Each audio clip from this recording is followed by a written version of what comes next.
Hi you guys, wanted to bounce in for a quick chat. I made a post today about me having gone to a walk-in clinic for a med refill, and I had told her about some heart palpitations, and I wanted to address that a little bit in this video, and health and a routine. So first off is I want to thank everyone for all of your incredible comments and advice. Thank you so much. I want to show you some of the things that I am implementing now into my diet, as well as my blood lab results, and having been carnivore for over a year and a half now. So the blood work came back from the doctor, and she said that I am 100% doing great.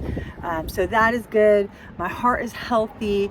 Now, I kind of thought I might be, starting to go through menopause. I am 55, but that's not happening yet. So that's kind of off the table. But in the post, I discussed that a friend of mine had passed in December, and it was very close to another anniversary for me that is very painful. And that the doctor had said that this is more than likely caused by stress and anxiety. Now, I've had some great comments about magnesium, and she had also said some things about that. I also like Dr. Berg here on YouTube, and also Dr. Ken Berry. So I do watch some people who are in that ketovore sphere, but I want to show you, I'm really grateful that a family member helped me out, because some of these are a little pricey, but I think that they're important for my health and yours. So I'm taking some vitamin D3, and I haven't decided on how much to take right now. This is a 5,000 IU. It's a lanolin source, so I am still trying to keep it as much carnivore-ish as possible. I started upping my electrolytes because they were talking. I had read an article about electrolytes and heart palpitations, but once she took my blood, she said that my electrolyte balance was like great. So I think that's really positive, though, to talk about. Having been a carnivore for over a year and a half, yes, I veer off of my carnivore diet when I get really stressed. That happens, and I do during the holidays. During the holidays, I usually eat pretty much all kinds of stuff, but I'm definitely getting back to it now. I'm also taking some vitamin C with flavonoids.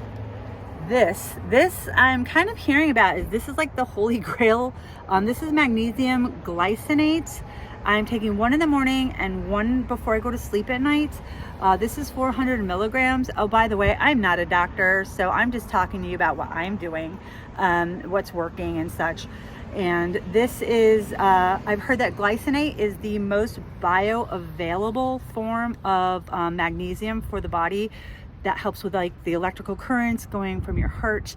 It's also good for menopause. Again, I'm not going through menopause yet, but for those who might consider that.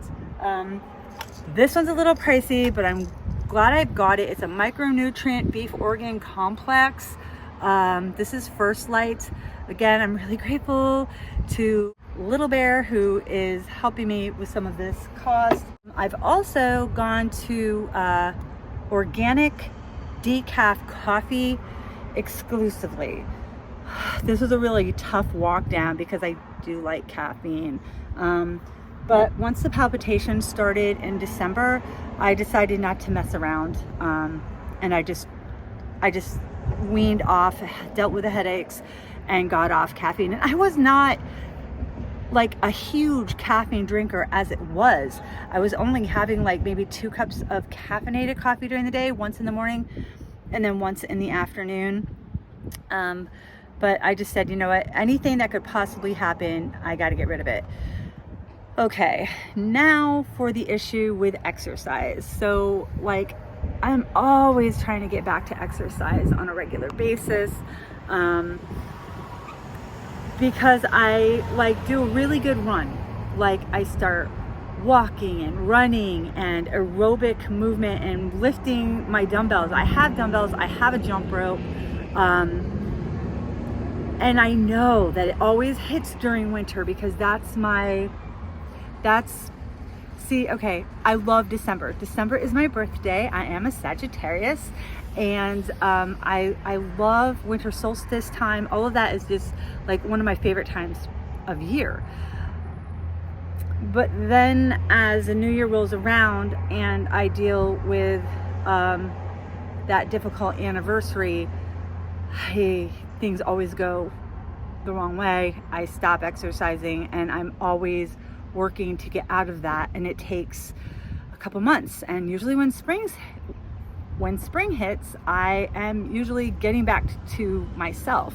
Thus, here we are in March. We just moved ahead in the time and I'm already, like, okay, let's go. But as you know from the video I posted the other day, I'm still struggling with stuff, but I really feel like that's going to move ahead and change. So, getting back to exercise, doing regular yoga and breathing exercises that reduce stress and promote relaxation. That is, it's not as easy doing in a car, especially when I feel like I am constantly on hustle culture, needing to write and then like having to stop and make sure I get water and having to go get a shower in, and like, everything somehow seems daunting sometimes. And that is the mentality that I have to get away from. That is the mentality that I have to change. I have to know this is my life. And even though I have hardships, and even though there are difficult things that have happened in my life, I am allowed to live it in my own way now. In December, a friend of mine who was only a couple years older than me passed. Again, he was like 57 years old. And he had a plot of land in Missouri that he was so excited about moving on to. He was actually supposed to go that month to take a look at the land and get things in order. They were going to start putting in a well, all of those things. He had offered me to go and stay on it anytime I wanted to. He wasn't living there. He was living in Vermont. And the very sad reality is that he's never going to be on that land. He waited and he waited, and he was going to wait until he retired. It is absolutely heartbreaking that he passed so unexpectedly. And yes, it deeply affected me. And it also reminds me that we're not promised a specific amount of time. Meaning, we need to do the things that are in us and in our soul and in our spirit and in our hearts to do now while we have the ability to do it. I used to work at a pharmacy. It was this old-timey pharmacy. They even had an old soda fountain counter and like all of these 1920 and 1930 cabinets in back. It was called Roots Pharmacy. It was in Brattleboro, Vermont. And I worked as a clerk there years and years, 1,000 years ago. And the man who owned it, he was such a great guy. He was getting in towards I think he was like mid-70s by the time he retired, but they closed up the shop. It was bought out by Rite Aid, like all of the greatest mom and pop stores have been, scooped up and consumed by huge conglomerates. I saw him in a store years later, and he looked at me and he was just like, Freya, if I could tell you anything for you to listen right now, do me a favor. Don't wait to do the things that you want to do the most in life. Don't put them off to some arbitrary time for when you retire or when you get older or whatever the reasons are. Because he said he was so old now and had so many health issues and restrictions, he could not do what it was he wanted to do once he retired. He's like, I have all this money and I could travel the world now, but I can't, he said, because of his health. It broke my heart. He was so kind and such a nice person. To watch his years of service and years of work to a community taken away by a cheaper copycat pharmacy and business, and then not even be able to pursue the leisure lifestyle he had worked so hard to have. I think it's a lesson for all of us to look at and to look at our lives and to see if there's anything that we haven't done yet that's on our list. It should not be called a bucket list. Absolutely not. It should be called a life list. It should be something that we embrace as soon as we possibly can and then go forward into it. It helps me overcome my fear. And so did a lot of your comments. Thank you so much, all of you. See my hair, it's windy. Thank you, all of you, for your incredible comments, your support, everything that you've said. I am so incredibly inspired by all of you. Thank you for being here. Thank you for liking. Thank you for subscribing. And I have some people who make little comments and they make several on one video. I'm assuming you know how good that helps the algorithm. I am so grateful. And for all of you who say things and just support me in this, thank you. I want to support you right back. And I want to tell you, grab that list. Don't wait. Don't wait. Make those arrangements immediately and do what it is you want to do. You want to write a book? Write that book. You want to learn how to ride a horse? Go ride a horse. If you want to learn to dance, take those lessons. Have you ever been scuba diving? If you want to do it, go do it. Don't wait. Don't wait. Don't put it off. I know that a lot of my issues are from my grief and from financial issues. I have been working very hard to overcome those obstacles. And I know that the grief is something I'm always going to have, and I know that it's going to cause depression. I have never been a depressed person. I've been very lucky for that. But it is circumstantial, and it's never really going to go away. It's never going to fully heal. But I have to learn ways to compartmentalize it and to live my life and carry it. There was an incredible novel that I had to read in literature class. I think his name was Tim O'Brien. The book was called The Things They Carried.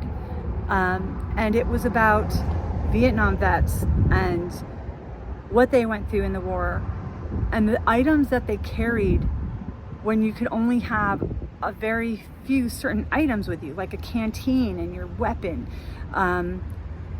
But each of them carried something from home.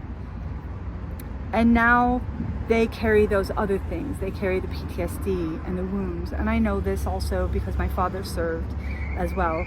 Purple Heart recipient, Silver Star recipient. He was and still is the Sergeant Major, even though he passed several years back.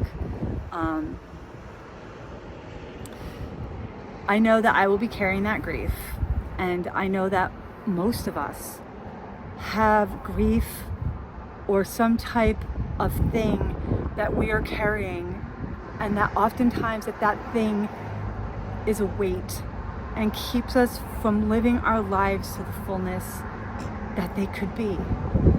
And I'm just sending out so much love right now that we can all learn ways to carry those things in a lighter way. During EMDR therapy one time, I had my therapist talk to me about putting a very painful experience into a big box and dropping the box into the sea, into like the deepest abyss, so that it can no longer hurt me. So now what I am envisioning and what I'm trying to create is a magic box that holds the grief that I carry, that I can close it and it can't seep through the cracks, and that I put it into a special magic holding place so that when there are times that I need to revisit it, I can. But that instead of consistently just feeling that grief, I have another magic box.